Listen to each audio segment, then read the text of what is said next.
নমস্কার সকলকে। উইথ সুমনার নতুন একটা ব্লগে সকলকে জানাই অনেক অনেক স্বাগত। এখন বাজে এই 8টা মতন, আর এখন থেকে তোমাদেরকে সাথে করে নিয়ে আজকের ব্লগটা শুরু করছি। আশা করব আজকের ব্লগটা তোমাদের ভালো লাগবে। টাইটেল দেখে নিশ্চয়ই তোমরা বুঝতে পেরেছো আজকের ব্লগটা কেমন হতে চলেছে। আসলে আমি প্রতিদিন রান্না করার পর কিভাবে রান্নাঘরটাকে পরিষ্কার করে রাখি বা গুছিয়ে রাখি, যাতে করে আমার রান্নাঘরটা সবসময়ের জন্য ক্লিন থাকে। তোমরা হয়তো অনেকেই খেয়াল করেছো আমার রান্নাঘরে কিন্তু কোনো রকম তেল চিটে দাগ বা কোনো রকম ডিসকালারেশন কিন্তু নেই। যদিও আমার রান্নাঘরটা নতুন, তবুও যতটুকু সময় আমি ব্যবহার করছি নোংরা হওয়ার জন্য যথেষ্ট। প্রায় 1-1.5 বছর হয়ে গেল উপরে রান্নাঘরটা আমি ইউজ করছি। আমার কিন্তু এখনও পর্যন্ত কোনো রকমই হয়নি, যেহেতু আমি রেগুলার একটা সিস্টেমেটিক ওয়েতে রান্নাঘরটা পরিষ্কার করি, সেই জন্য এখনও পর্যন্ত কোনো রকম সমস্যা হয়নি। তো চলো তোমাদেরকেও একটু দেখাবো, আর আমার যদি কোথাও ভুল ভ্রান্তি থাকে তোমরা অবশ্যই আমাকে গাইড করে দিও, সেগুলো আমি মেনে চলার চেষ্টা করব। তাহলে আমিও নতুন কিছু শিখতে পারবো আর আমার রান্নাঘরটা আরও ভালোভাবে অর্গানাইজড করতে পারবো। তো সকালবেলা উঠেই যা কাজ থাকে মেয়েদের, সমস্ত সবাইকে খেতে দেওয়া, নিজেই খাওয়া। তো আমার মোটামুটি হয়ে গেছে খাওয়া দাওয়া, আর কিছু বোতল ফিল করবার ছিল কৌটো, তো সেইগুলো আমি করে রেখে এবার রান্না করতে হবে। সকালবেলা উঠেই যেটা আবার প্রধান কাজ সেটা হচ্ছে রান্না। আর কিছু করো আর না করো, রান্না তো করতেই হবে। তো রান্নাঘরে সবজি কাটার সময় না আমরা কি করি, সেটাকে মেঝেতে ফেলে রাখি বা কোনো কিছু পাতি না। তো সেক্ষেত্রে আমি বলবো যে তোমরা যদি এইরকম একটা ঝুড়ি বা কোনো একটা ছোট্ট প্লাস্টিকের গামলা বা যে কোনো পুরনো একটা বাসন যদি নিয়ে রাখতে পারো, তাহলে জায়গাটা নোংরা হবে না, সাথে সাথেই কেটে ওর মধ্যে রাখতে পারবে। আর যারা বটি দিয়ে কাটো তারা কিন্তু নিচে একটা প্লাস্টিক বা একটা খবরের কাগজ পেতে নিতে পারো। খবরের কাগজটা তুললেই কিন্তু জায়গাটা আমি ঝুড়ির মধ্যে রেখে দিচ্ছি। যদিও আমি ঝুড়িটা ব্যবহার করি না, তার পরিবর্তে সমস্তটা রেখেছি, পাত্র ব্যবহার করি। তো আজকে এটাই হাতের কাছে পেলাম বলে নিয়ে নিলাম। রান্নাঘরে এই যে ডাস্টবিনটা আমি সব জমা করি, তারপর রান্না হয়ে গেলে একেবারে ডাস্টবিনে ফেলে দিয়ে আসি। মেন ডাস্টবিনটা আমার সিঁড়ির উপরে, মানে দোতলা ছাদে যাওয়ার যে সিঁড়িটা, সেই সিঁড়িতে। তো বারবার ওখানে গিয়ে সম্ভব হয় না, তাই জন্য আমি এরকম ব্যবস্থা করেছি। ছোট যে হলুদ রঙের একটা কৌটো মতো রেখেছি প্লাস্টিকের, ওটা হওয়াতে আমার না খুব সুবিধে হয়েছে। যা হবে চটপট আমি ওখানে ফেলে দিই, তারপর রান্নার শেষে আবার ফেলে দিই। এতে রান্নাঘরটা খুব ভালো পরিষ্কার থাকে। তোমরাও এই ব্যবস্থা করতে পারো যদি তোমাদের বাড়িতেও এরকম ব্যবস্থা হয় যে রান্নাঘরের মধ্যে ডাস্টবিন কোনো রকমই রাখা সম্ভব না। তো সেক্ষেত্রে এই কাজটি তোমরা করে নিতে পারো। তো দেখো, এই জিনিসগুলো কালকে রাত্রে আমার এসছিল অনলাইন থেকে, সমস্ত সব অর্ডার দেওয়া হয়েছিল। তো সেইগুলো আমি একটু গুছিয়ে রাখবো, আর গুছিয়ে তোমাদের সাথেই শেয়ার করব যে আমি কিভাবে গুছিয়ে রাখি। দেখো, এই রান্নাঘর গোছানো নিয়ে আমি একটা ভিডিও করেছিলাম, সেখানে একজন দিদিভাই আমাকে কমেন্ট করেছিল আরও বেশি ভালো করে গুছিয়ে রাখা যেত। অবশ্যই রাখা যেত, এক একজনের চিন্তাভাবনা এক এক রকম, কেউ বেশি ক্রিয়েটিভ, তার গোছানোটা অনেকটা বেশি ভালো হয়। তবে আমি যদি ভাবি যে আমি বেস্ট করছি, অন্য কেউ করতে পারবে না, সেটা তো হয় না। আমি জানি যে এইসব ব্যাপারে আমি খুব বেশি পারদর্শী না, আমার যেটুকুনি মনে হয় আমি সেইভাবেই করি। আর সব থেকে বড় কথা কি বলো তো, আমি আমার হাতের কাছে সব জিনিস পাবো সেইভাবেই আমি গুছিয়ে রাখি। দেখতেই শুধু সুন্দর লাগবে সেই হিসেবে কিন্তু আমি গুছিয়ে রাখি না। এমন করে হয়তো সাজিয়ে রাখলাম বা কোনো খারাপ দেখতে জিনিস এমন করে লুকিয়ে রাখলাম যেটা আমাদের দরকার হয়, কিন্তু সেটা বার করতে আমি হিমশিম খেয়ে যাচ্ছি। আমার মনে হয় না সেটা একদম প্র্যাকটিক্যাল একটা ব্যাপার। বারবার সংসার করতে করতে মানুষ বীতশ্রদ্ধ হয়ে যায়। অনেক সময় এমন হয় বাচ্চারা ডাকছে, হাজব্যান্ড ডাকছে, এদিকে কাজ পড়ে আছে, মাথা খারাপ হয়ে যায়, তখন কিন্তু ব্যাপারটা মোটেও ভালো লাগে না। তো সেই জন্য আমি চেষ্টা করি হাতের কাছে সব কিছু আমি কিভাবে পেয়ে যাব, আমি আমার সুবিধা মতো সাজিয়ে রাখি।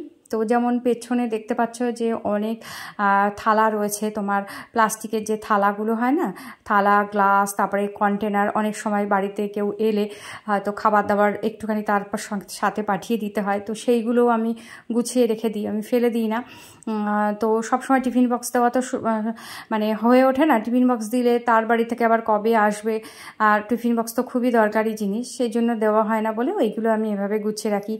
আর এখানে আমি তোমাদের সাথে একটু শেয়ার করব আজকে একটা পনিরের রেসিপি, পনিরের ভাপা। এর আগেও আমি হয়তো বা শেয়ার করেছি, আর এটা একদম পুরো নিরামিষ ওয়েতেই আমি শেয়ার করব।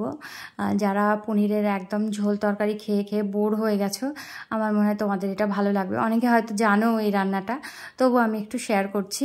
অনেক সময় কি হয়, আমরা ভুলে যাই না কোনো কিছু রান্না, দেখবে অনেক দিন পরে মনে পড়ে। তাই তো এই রান্নাটা আগে করতাম, এখন তো আর খেয়াল নেই।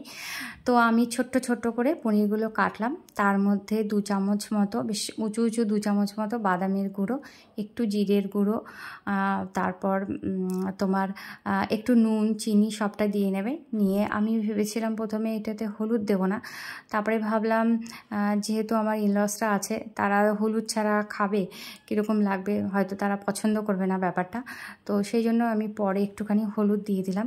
আর আমি কিন্তু এর মধ্যে একটু গুড় দিয়েছিলাম, হ্যাঁ, আমি চিনি দিইনি। আর সাথে আমি আর একটুখানি দিয়েছি তোমার সর্ষের গুঁড়ো। সর্ষে বাটা তোমরা দিতে পারো, তাহলে তো খুব ভালো হয়। আর যদি না দাও সর্ষে না দিলেও চলবে। তো এইভাবে আর একটু কাঁচা লঙ্কা, কাঁচা সর্ষের তেল ছড়িয়ে এটা যেরকম ভাপে বসাই সেভাবেই আমি ভাপে বসিয়েছি। গরম ভাতের সাথে খেতে খুব ভালো লাগে। আর যারা পেঁয়াজ খেতে ভালোবাসো, এর মধ্যে পেঁয়াজ কুচি অনায়াসে দিয়ে নিতে পারো। খুব সুন্দর পেঁয়াজ কুচি দিয়ে এটা লাগে। নিরামিষও কিন্তু দারুণ লাগে, একদিন করে দেখো, এবং খুব সহজে হয়ে যায়। সবাই তারিফ করবেই করবে, আমি গ্যারান্টি দিচ্ছি। তো এখানে আমার হাজব্যান্ডের জন্য দেখো টিফিন দিলাম, একটা বাতাবি লেবু, একটুখানি বিট নুন, আর একটু তোমার মরিচ আর কি গুঁড়ো করে একসাথে করে দিয়ে দিলাম। ও টিফিনে খাবে। ইদানিং আর ও কিন্তু তোমার নিয়ে যাচ্ছে না, রুটি আর নিয়ে যাচ্ছে না, বলছে আমি কদিন ফল খাবো। আবার হয়তো পরে যেদিন ইচ্ছে করবে সেদিন আবার রুটি খাবে। যাই হোক, দেখো ভাপেটা আমি নামিয়ে নিয়েছি। 5-7 মিনিট হলেই যথেষ্ট।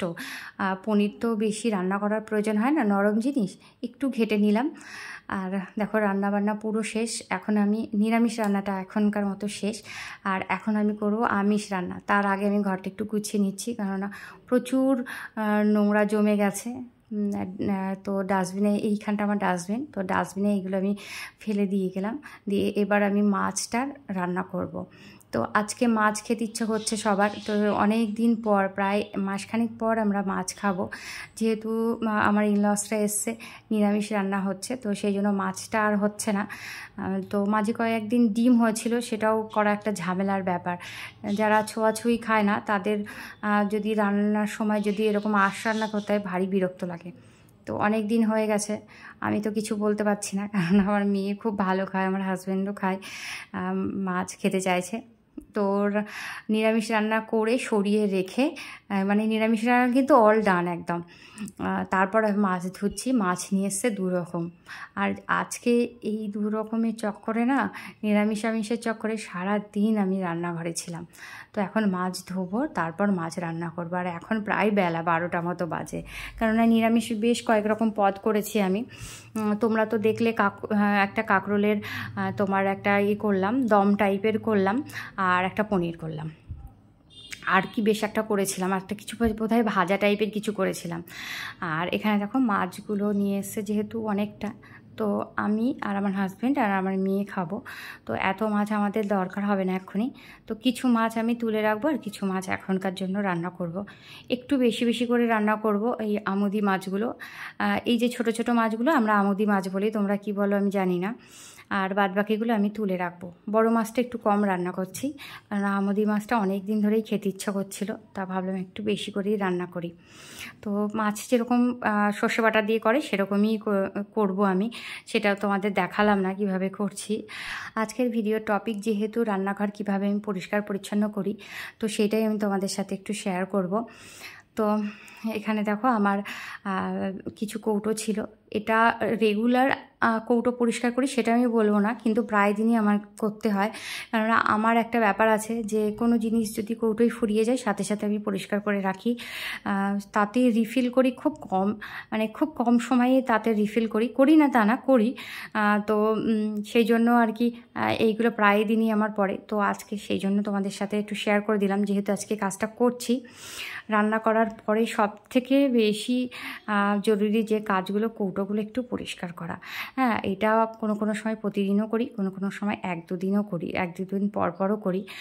এটা ম্যান টু ম্যান ভ্যারি করে। অনেকে হয়তো ভাবে যে প্রতিদিন করাটাই ম্যান্ডেটারি, করতেই হবে। আবার কেউ ভাবে 2-3 দিন পরে করলে হবে, কেউ ভাবে মাসে একবার করলেও হবে। তো আমি বলবো একটু ঘন করা ভালো। রেগুলার যদি সুবিধা না হয় তো 1-2 দিন বাদে করে রাখা ভালো। এতে সময়টা একদমই কম লাগে। আমি যে খুব কষ্ট করে রান্নাঘর আমাকে প্রায় দিন ডিপ ক্লিন করতে হয়, একদমই না। কেননা পাট করে আমি কাজ করি। একসাথে আমি একদমই কাজ করতে পারি না। একসাথে কাজ করলে আমার ভীষণ ঘাড় ব্যথা করে। আমি একসাথে যদি একদিনে অনেক কাজ করে ফেলি না, তারপরে আর সারাদিন আমি উঠতে পারি না। তো সেই থেকেই আমার অভ্যাসটা তৈরি হয়েছে যে একটু করে কাজ করব। তো দেখো, প্রতিদিন রান্নার শেষে এইগুলো আমাকে পরিষ্কার করতেই হয়। আর কে যেন বেশ একটা বলছিল যে তোমার রান্নাঘরে কিন্তু একদমই কোথাও তেল ছিটে নেই। কে বেশ একটা এসছিল, ঠিক মনে করতে পারছি না। তো এই কারণেই, কেননা আশপাশগুলো আমি রেগুলারই পরিষ্কার করি, কারণ আশপাশগুলো কিন্তু পরিষ্কার করে রাখতেই হয়। তেলের ছিটে পড়ে, যতই চিমনি থাকুক, এক্সস্ট থাকুক, যাই থাকুক না কেন, নিজের হাতে ছোঁয়া যদি একটুখানি কোথাও না দাও, সেই জায়গাটাতে তুমি আর তাকাতে পারবে না।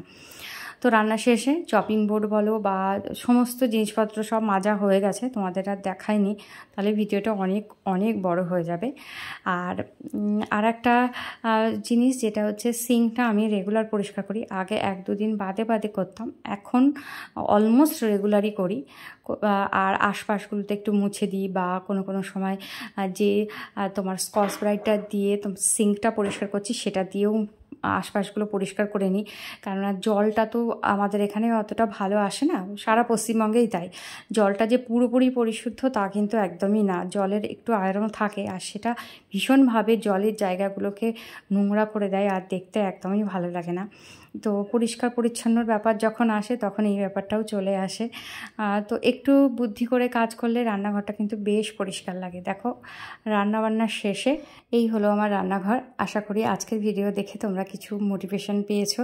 তো আজকের মতো বিদায় নিচ্ছি, আবার দেখা হবে।